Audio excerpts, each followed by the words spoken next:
I think the New Testament itself proves over and over and over again that it's not just the willful imaginations of people trying to put the best face on things. In other words, Pope Peter would have certainly hidden that embarrassing aspect of his denials and the rooster crowing and the lack of faith. And why include those things in there if this is all just made up stuff anyway, propaganda? Okay, I mean, at face value, this is just easily dispelled.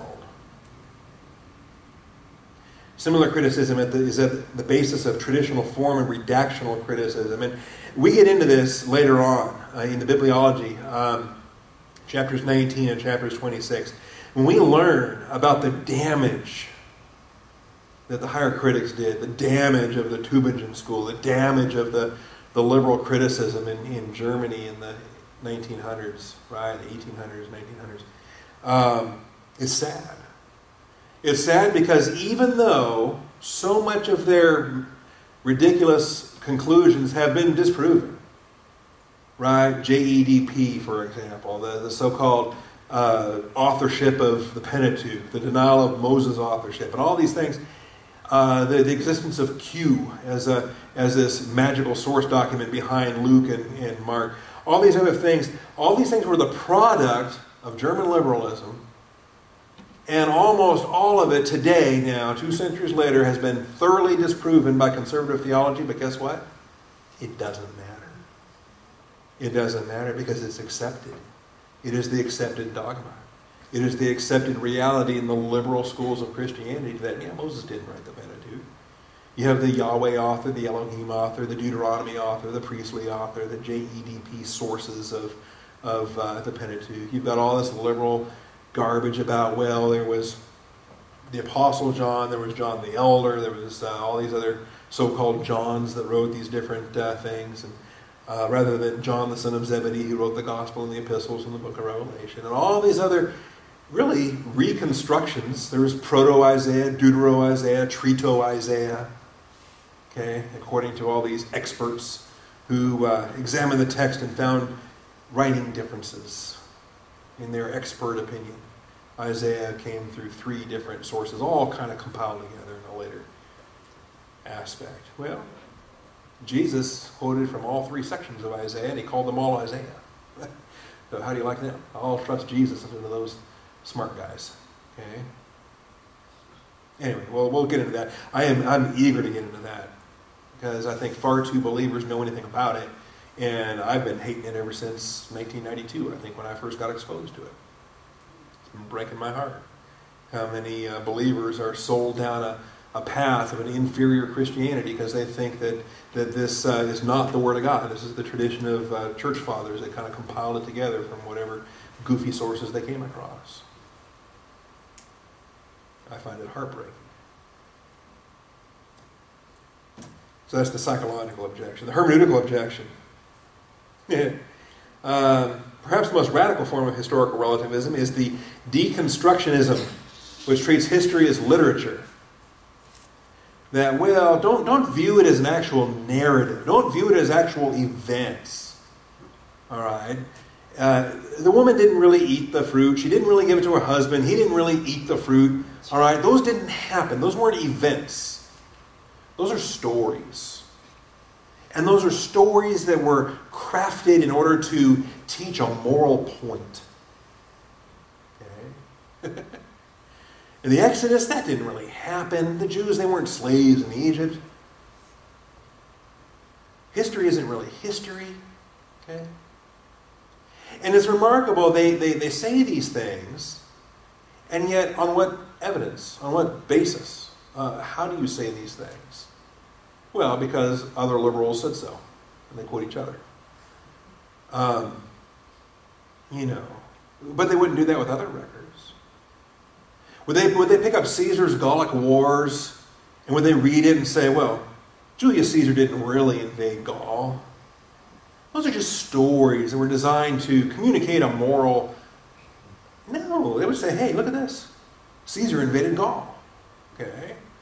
And he did so because he had to flee Rome. Right? Had he stayed within Rome, he'd have been in big trouble. So he fled Rome and he got to Gaul, and his imperium in Gaul was uncontested, and he conquered, and he brought back great treasure, and he triumphed, and all the rest. How ridiculous would it be? It'd be kind of fun sometime to pick up one of these so-called experts and hand them a copy of Caesar's Gallic Wars, and then convince them that it's actually a cookbook. Okay? Tell them it's a cookbook for borscht. And when they look at you like you're a blithering idiot, then possibly try to communicate to them, you're doing the same thing with the Scriptures. You don't accept at face value what they claim to be. If it claims to be something, then you accept it as such unless there's good reason not to. When the face value is what it is, and the archaeology supports it, the corroborating historical records support it, when every other bit of data we have from the ancient world supports it, why not accept the historical records for what they are? I find it significant that Jesus accepted the historical records that he received. That Adam and Eve were historical people, he told the Pharisees that. In any event. So, you'll read these terms, meta-history. What's meta-history? Okay, or these things where you don't read. Everything is featured under these categories of romance, tragedy, comedy, or satire. Everything is just a fiction written under one of those umbrellas. And you understand it as literature, not history. Is that so? So when did anybody ever start writing history then? If the ancient world didn't write history, who started it? And then when they try to answer that, if they throw out a real historian or somebody they claim to be a real historian, they say, well, why start there? Why weren't they just writing a narrative? Why weren't they just writing a meta-history? Why weren't, do you accept the things they wrote?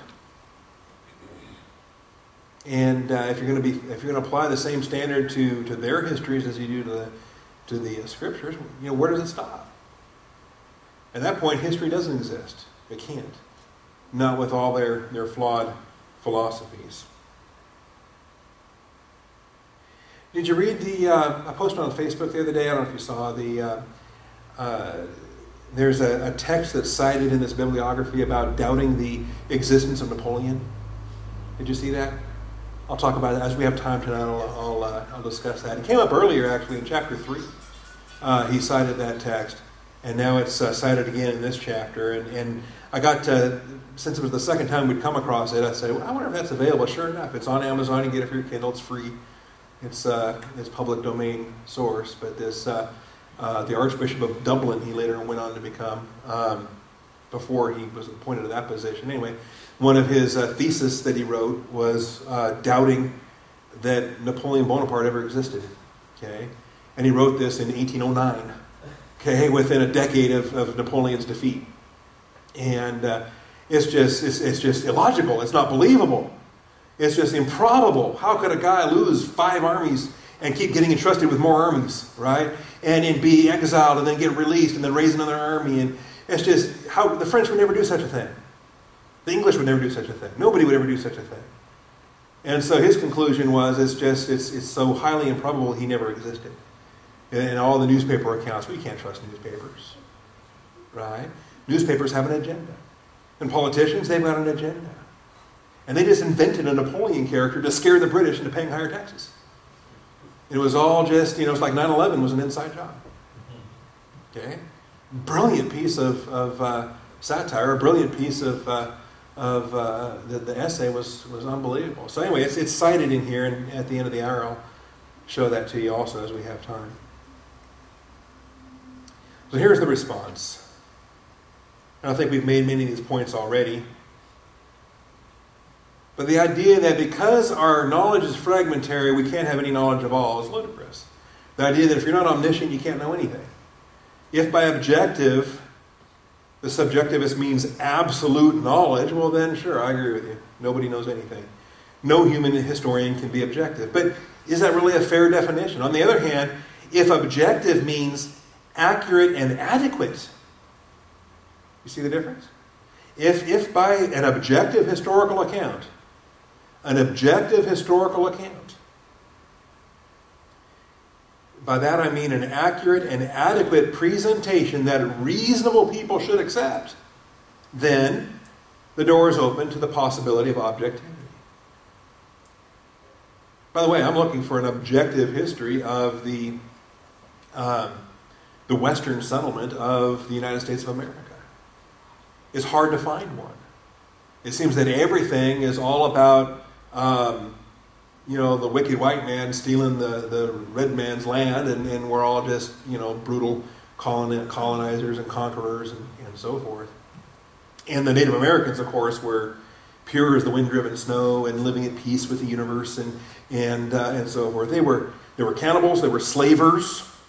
They were not at peace with the universe and nature. They burned huge stretches of land and different elements there. And what I'm looking for is a real history, something that has objectivity, something that has balance, something that is not trying to glorify the victim class and denigrate the Christian class, which is pretty much the only objective that they have anymore, is just to show that all the evils of human history can be laid at the feet of the Christians, at least for the last 2,000 years, and then it was the Jews' fault before that. Okay. So if you come across a legitimate history of the American settlement of the West, I'd be curious. And I suspect it includes a great development of the missionary work that was done by Christians who loved Jesus Christ and who had a heart for the pagans to see them come to a saving knowledge of Jesus Christ. You and I can view that as a positive. The left looks at that as cultural colonization or imperial domination and so forth. Multiculturalism means you have to let the heathen go to hell because that's their way, right? The Great Commission says you tell them about the gospel of Jesus Christ so they don't go to hell. That's our way. And I'm okay with that. All right.